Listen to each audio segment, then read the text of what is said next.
Hey everyone, friends. Today on the channel, I'll show you how to download BlueStacks on Windows 10 or 11. The process is basically the same for both.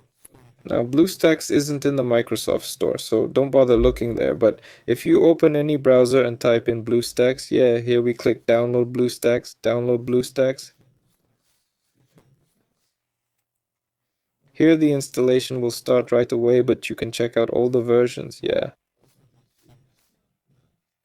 And here you can choose a specific version for your device. Maybe you have a 32-bit device, yeah.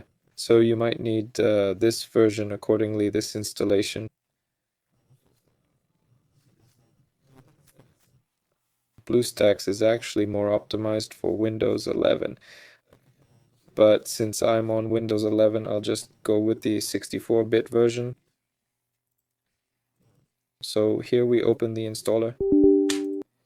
There you click yes. There we go. And then you accept and install. There we go. After that, you'll most likely need to restart your computer so it works properly, and then you can use it. This has been Visimpoka.